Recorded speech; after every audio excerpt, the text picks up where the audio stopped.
For more about the big business of game hunting, we talked to Adam Roberts. He's the CEO of wildlife NGO Born Free and joins us from Vancouver. Good to have you on the show. Thank you.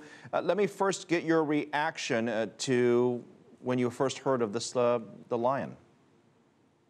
Well, I think it's a tragedy anytime one of the majestic lions of Africa is slaughtered for nothing more than sport. And as we look at the whole industry of hunting, we see that there are different types of hunters going down to Africa to do this kind of business. There are the poachers, the illegal hunters. There are the unscrupulous few who go to canned hunting operations and essentially kill captive lions. And then there are those hunters that are looking through a permitting process to actually bring back a trophy. So there's really sort of a wide suite of people going down and slaughtering lions in Africa for sport. You know, the problem that I have with this entire thing, and I've been talking about it throughout the day, is that where do we draw the line in terms of hunting, right? Because hunting is allowed for the most part in most places around the world, but yet so many things that we often hear about and see about, we think to ourselves, gosh, that really shouldn't be allowed.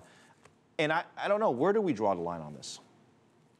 Well, I think with lions, the line is very easy to draw because what we're seeing with lions is a steady decline of the wild population. You're looking at something in the order of 75,000 lions in existence across the African continent back in 1980. And now 35 years later, that's dropped to about 32,000. So more than a 50% decline in 3 decades.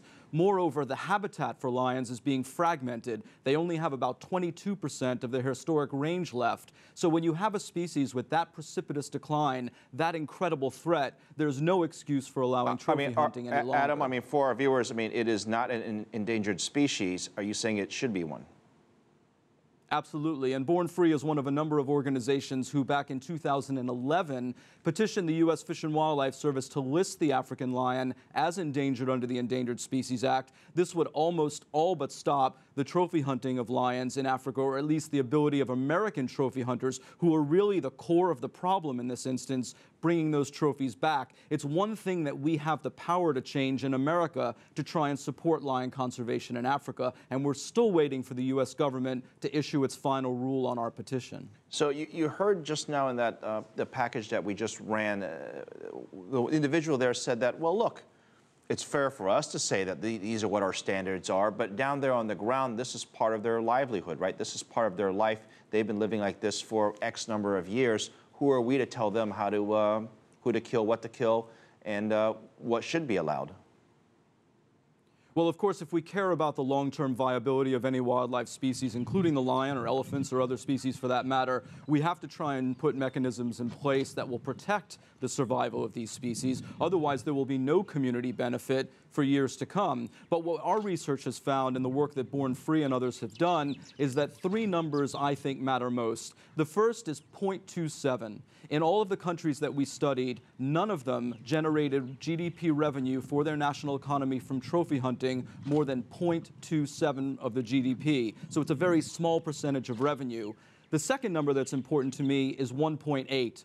Of all of the tourism revenue coming into about 9 countries that have trophy hunting, only 1.8% comes from killing wildlife. The other 98%, more than 98%, comes from other forms of tourism revenue: wildlife, ecotourism, photographic safaris, or non-wildlife safaris. So what you're looking at is a situation where non-consumptive tourism is actually more profitable for African economies than consumptive killing of wildlife. And then the last number, and most important perhaps for this discussion, is 3. Our research found that only 3% of the money that goes into these exorbitantly priced trophy hunts by some wealthy elite hunters is trickling down to the local economies and the local people. Okay. So I think it's really a bit of a fantasy to suggest that this is the solution to economic poverty in Africa. So let me just digest that. You're basically saying that more people are willing to pay to see lions, for example, in a zoo or safari park, rather than those willing to pay to kill animals there in Africa.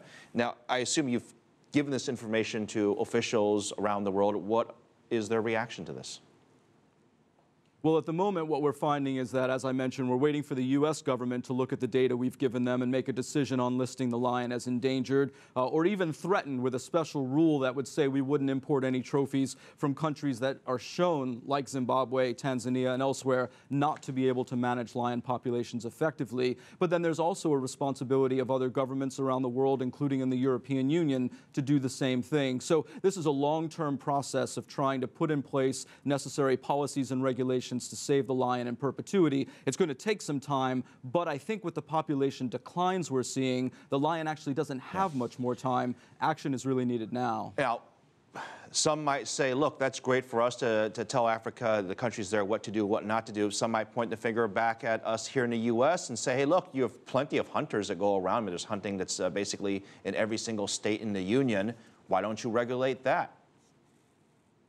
Well, I think where hunting is showing to deplete wildlife populations so that they can no longer survive, where it's done in a cruel way, so there's no sense of compassionate conservation, as we at Born Free call it, obviously we should try and crack down. And obviously every time that we find that there's a situation where hunting or other forms of exploitation, it could be the ivory trade, the tiger bone trade, the bear gallbladder trade, Born Free and others are going to step in to try and establish policies to stop that cruel wildlife exploitation that's leading to both cruelty for the individual animals and population declines for the species. Adam Roberts, thank you very much. CEO of Wildlife NGO Born Free, joining us from Vancouver, Canada.